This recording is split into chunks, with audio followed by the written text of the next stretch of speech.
Good morning, কেমন আছেন সবাই? আশা করি সবাই খুব ভালো আছেন। তো আজকে সকাল সকাল হোটেলে থেকে চেক আউট করে ওখানেই ব্রেকফাস্টটা করে নিয়ে বেরিয়ে পড়েছি কিন্তু আলেপ্পির উদ্দেশ্যে। তো পাহাড় থেকে অনেকটাই নিচে নেমে গেছি, আলেপ্পি তো একদম সমতলেতেই। তো ফাইনালি অনেকটা চলেও এসেছি, আর কিছু দূর গেলেই কিন্তু আমরা পৌঁছে যাব আজকের ডেস্টিনেশন আলেপ্পি বোট হাউসে। তো দেখুন প্রায় অনেকটাই কাছাকাছি চলে এসেছি, কারণ যেহেতু বোটের দেখা পেয়ে গেছি। আর তো আমার মনটা দশ হয়েছে না যে কতক্ষণে আমরা আমাদের বোটেতে পৌঁছাবো। কিন্তু তার আগে দেখলাম একটা ব্রিজ ক্রস করতে যে চারিপাশে শুধু বোট আর বোট। তো দেখছি এদিক দিয়ে, আর ফাইনালি আমাদের বোটেতেও চলে এলাম। বোটেতে ওনারা ছিলেন বোটের কেয়ারটেকার, তো ওনারাই আমাদের লাগেজগুলো এনে আমাদের রুমটা দেখিয়ে দিলেন। আর রুমটা একটু আপনাদের সাথে শেয়ার করে দিই। এখানে সুন্দর একটা বেড আছে, আর রুমটাও ছিল খুব সুন্দরভাবে সাজানো গোছানো। এখানে কিন্তু এসি, একটা ওয়াল ফ্যান সব কিছুই ছিল।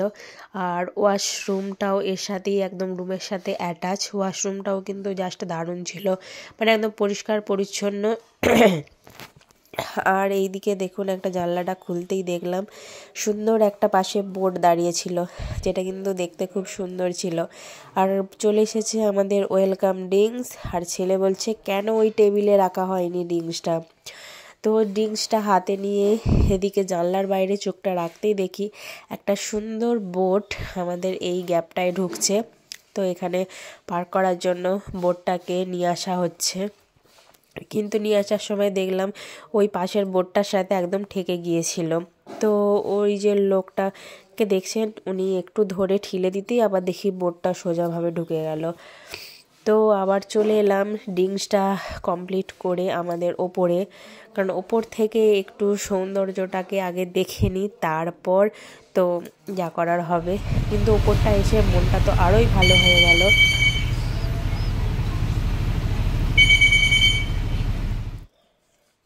কি দারুণ দারুণ বোট।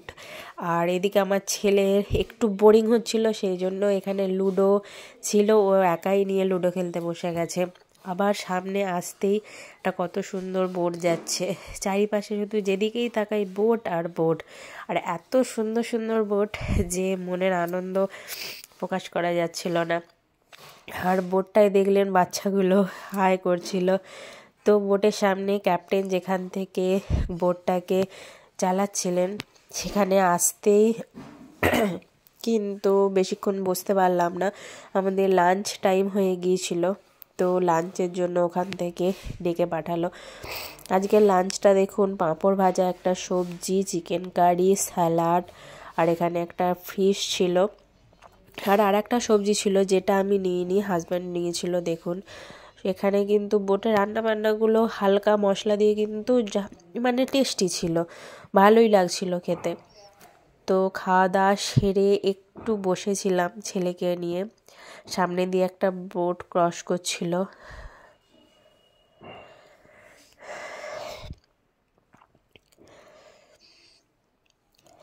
এই লেকটায় এত এত বোট চলে যে কিছু, জলটা অতটা পরিষ্কার নয়, দেখে মনে হচ্ছিল যেন পানায় ভর্তি, জলটা খুব নোংরা, কিন্তু সত্যি জলটা খুব নোংরাই ছিল।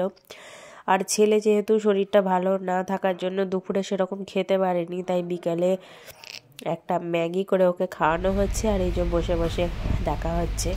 আর ফাইনালি আমাদের জন্য চলে এসেছিল চা, আর এখানে স্ন্যাক্স। তো স্ন্যাক্স খাওয়ার পর এখানে আবার ছেলে আর বাবা মিলে বসে পড়েছে দাবা খেলার জন্য। ছেলেকে বাবা একটু শিখিয়ে দিচ্ছিল কীভাবে খেলতে হয়। আর সন্ধে হয়ে গেছে, বা বোট পাড়ে এসে নোঙর ফেলে দিয়েছে, আর একটু সেই টাইমে আমার ছেলে একটু বোট চালানো প্র্যাকটিস করছিল। আর আজকে ছিল এই সুন্দর কাপেলটাদের অ্যানিভার্সারি, তো একটু ইভিনিং টাইমে সেলিব্রেশন হয়ে গেল। তারপর রাতের ডিনারটা একটু শেয়ার করি। ছিল চিকেন ফ্রাই, ওটা হচ্ছে ফিশ কারি, এটা স্যালাড, আর এখানে ছিল সাদা ভাত, আর এই দিকে ছিল এটা রুটি বা চাপাটি যা বলে, আর এখানে ছিল ডাল, এখানে ছিল ভেন্ডি ভাজা, গাছটা দারুণ খেতে ছিল। আর এটা ছিল একটা বাঁধাকপির সবজি, যেটাও কিন্তু খুব সুন্দর খেতে ছিল। তো চলো ডিনারটা সেরে নিই।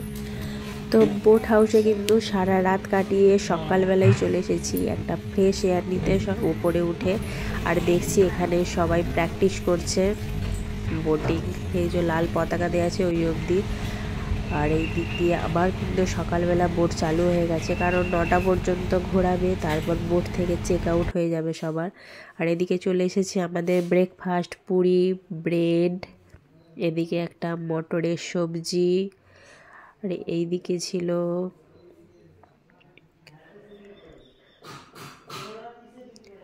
ব্রেড বা জ্যাম, ফ্রুট ছিল, আর চা বা কফি যে যেটা খাবে এখানে রাখা ছিল। আমার ছেলে, আমি আর বর তিনজনেই একদম রেডি করে নিয়ে চলে এসেছি। দিয়েছিল অমলেট, আর বর যেহেতু ব্রেড বা পুরি খাবে না তাই সে মুড়ো নিয়ে বসে পড়েছে। আর ছেলে একটু ব্রেকফাস্ট করে, বেশিক্ষণ যেহেতু হাতে আর বোট হাউসে আমাদের টাইম নেই, একটু বোট চালানোটা প্র্যাকটিস করছিল। যেহেতু পারছিল না তবু চেষ্টা করছিল, তাই ক্যাপ্টেন এসে একটু ছেলেকে শিখিয়ে দিচ্ছিল যে কিভাবে বোটকে চালাতে হয়। তো আমাদের সময় হয়ে গেছে বোট ছেড়ে দেওয়ার, প্রায় 9টার কাছাকাছি সময় হয়ে গেছে। তো আজকে আমার ভিডিও এই পর্যন্তই। আমার ভিডিও আবার নেক্সট পার্ট আসছে কোভালাম, তো অবশ্যই দেখবেন, দেখতে কিন্তু ভুলবেন।